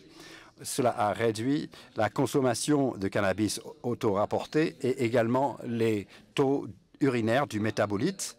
On a trouvé également que le médicament a diminué les ruptures de sommeil de niveau 3 qu'on voit dans le sevrage et le médicament était bien toléré et il y avait de la sécurité. Et c'est important lorsque je vais rapporter les résultats de l'étude suivante. On ne demandait pas aux patients de vouloir quitter l'usage du cannabis. Ce n'étaient pas des patients qui recherchaient des études. Il y a quelques limites. On n'a étudié que des hommes. Il n'y avait pas d'exigence qui soit à la recherche de traitement, pas de thérapie additionnelle associée. Et la durée du traitement, c'était seulement de 4 semaines. Dans la deuxième semaine, qui était une phase 2B, on a consulté la FDA. On pensait que c'était une étude de phase 3. Ils ont dit non, non, c'est plutôt une étude de phase 2B. C'était une étude qui a impliqué des adultes qui souffraient de troubles d'usage du cannabis. Ils recherchaient les traitements, ils voulaient arrêter. L'étude durait 8 semaines, comparée aux 4 semaines de l'étude précédente. Et là, on a inclus des hommes et des femmes. Donc, pour vous orienter vers la conception de l'étude, il y avait une phase de dépistage de la ligne de base, suivie de 8 semaines de traitement, ici en vert, suivie d'une phase de suivi. Donc, chaque individu devait essayer de quitter, d'arrêter. Notre sentiment, c'est qu'aucun médicament on ne va pas arriver à une un résultat s'il n'y a pas la volonté. Donc il fallait qu'ils essaient d'arrêter. Ils ont signé un contrat qu'ils allaient essayer d'arrêter. Donc on a inclus des hommes et des femmes qui recherchaient un traitement et beaucoup des autres critères appliqués à la première étude s'appliquaient également à cette deuxième étude. Drogue de choix, c'était le cannabis. Essentiellement le fait de fumer du cannabis et pas du vapotage, parce que comme vous le savez, il est très difficile de quantifier l'usage du cannabis dans des études de troubles du cannabis, alors que l'alcool vient dans des volumes de 20 ml, par exemple. Pour la plupart des boissons, on sait quel est le contenu, la teneur en alcool. C'est la même chose pour le tabac, mais ce n'est pas le cas pour le cannabis. On avait deux résultats que l'on recherchait. On voulait regarder la fréquence d'usage et de consommation quotidienne de cannabis auto-rapporté et les taux urinaires de THC, C2OH. Alors, c'est très difficile de mesurer l'usage du cannabis. Et après beaucoup de discussions avec la FDA et avec d'autres collègues, on a décidé que le meilleur des résultats, c'est quelqu'un qui vous dit combien de fois ils ont utilisé, pas la quantité, combien de THC, non, mais combien de fois ils ont utilisé le cannabis. Chaque fois que les gens allumaient un joint, ça a été compté comme une fois. Donc, s'ils ont allumé le joint 3 fois, ça a été compté 3 fois. Je voudrais que vous soyez conscients des défis quand on fait ce genre de recherche. On a utilisé un appareil, un modèle pour essayer d'estimer la mesure. On a des joints prémesurés avec différentes tailles où les gens devraient estimer la quantité qu'ils ont utilisée par jour. Et ça a été fait par un assistant de recherche. Donc, l'occurrence d'usage a été définie que chaque fois quelqu'un a assuré un joint ou un blunt, préparé un bong ou un bol. Je crois qu'on utilisait le même terme en français. Donc, en termes de démographique, il n'y avait pas de différence statistiquement différente entre les deux groupes. Et là aussi, c'était une randomisation 1 pour 1, pas 2 pour 1. Les groupes étaient équivalents en termes de sévérité de troubles d'usage du cannabis. Il n'y avait pas de différence significative entre les groupes. Il y a beaucoup de choses dans ce slide montrant que nous avons enregistré 600 individus avec 4 sites, Columbia, Johns Hopkins, Caroline du Sud et Yale. Après 608 individus, 230 ont été randomisés. De ces 230, nous avions un total de 178 qui ont terminé l'étude. Certains ont été retirés pour des raisons différentes. Certains se sont retirés spontanément et certains ont été perdus. C'est ce qui se passe classiquement dans des essais cliniques. Donc nous avions 180 individus qui ont terminé le traitement avec l'inhibiteur FA et le placebo. Et encore une fois, pour vous orienter, le placebo est toujours en bleu et l'inhibiteur de FA, encore une fois, de l'hydrolase des amides d'acides gras, toujours en rouge. Donc, une mesure ici de teneur en cannabis, c'est le THC dans les urines. On voit des différences statistiquement significatives entre le placebo et l'inhibiteur FA. Mais on n'a trouvé aucune différence entre l'usage du cannabis auto-rapporté. Donc ici, on rapporte un écart entre l'auto-rapportage d'usage du cannabis et la véritable exposition. Quand on pense à savoir quelle est la mesure la plus précise, on se dirait peut-être les niveaux dans le sang ou dans l'urine du métabolite, et l'inhibiteur FA a réduit l'exposition au cannabis par rapport au placebo, mais pas l'usage auto-rapporté. On a pu penser, quand on regardait la quantité de cannabis utilisé, évidemment, il y a beaucoup de limites, il semblait qu'il y avait un effet qui allait dans le sens de notre hypothèse, c'est que l'inhibiteur FA réduisait les quantités de cannabis auto-rapportées par rapport au placebo. On n'a pas trouvé de différence entre les deux groupes sur les estimations quotidiennes d'usage du cannabis. Donc, une des choses qu'on a faites dans l'étude pour s'assurer que les sujets prenaient leur médication, c'est qu'ils recevaient un appel visio, et ils prenaient leurs médicaments pendant qu'ils étaient en visio pour qu'on puisse confirmer qu'ils avaient bien pris les médicaments. Et cela nous permettait de poser d'autres questions. Par exemple, sur la quantité de cannabis qu'ils ont utilisé, on n'a trouvé aucune différence significative dans les taux de sevrage de cannabis utilisant le checklist de sevrage. Tout le monde s'est amélioré, qu'il fût sur le placebo ou avec FA. On a regardé le craving en utilisant le questionnaire de craving de marijuana. On n'a pas trouvé de différence entre les deux groupes. Les cravings diminuaient pour tout le monde avec le temps.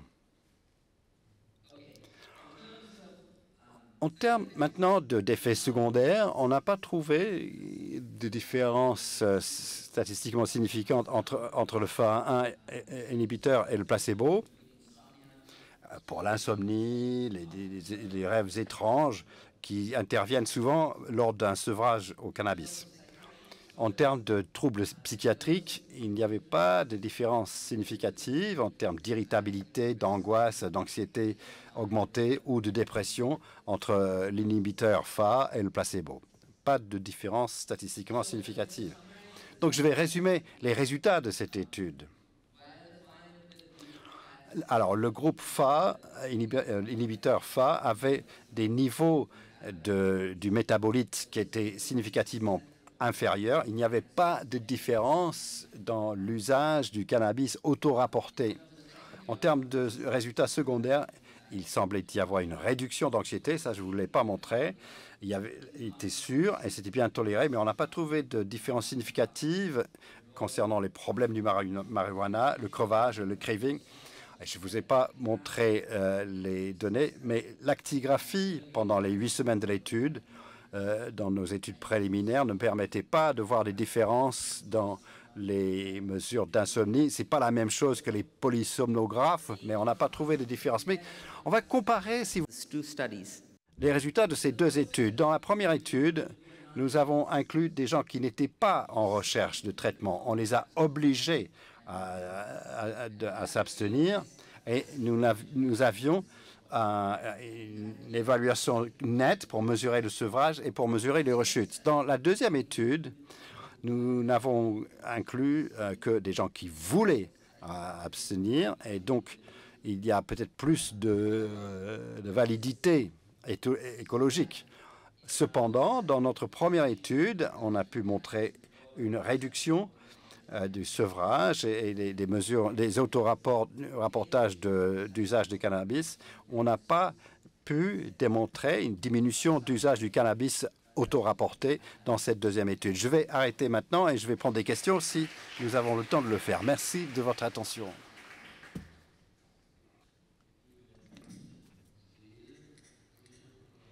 Y a-t-il des questions pour Cyril?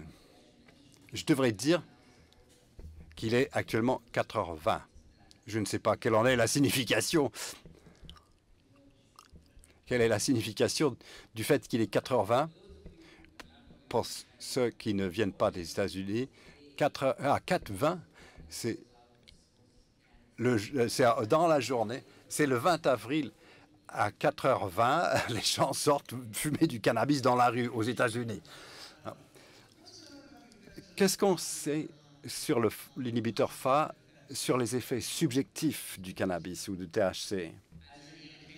Est-ce qu'on a le sentiment que ça peut augmenter les effets subjectifs? Est-ce que ça pourrait être cohérent avec le fait qu'ils utilisaient moins? Oui, c'est une très bonne question. Nous n'avions pas l'occasion de rechercher ça de façon systématique, mais c'est quelque chose que nous aimerions faire en rappelant les individus pour leur demander si maintenant ils avaient observé des différences. Peut-être qu'ils ont un meilleur résultat pour le cannabis qu'ils achètent à la suite de cette expérience. D'autres questions?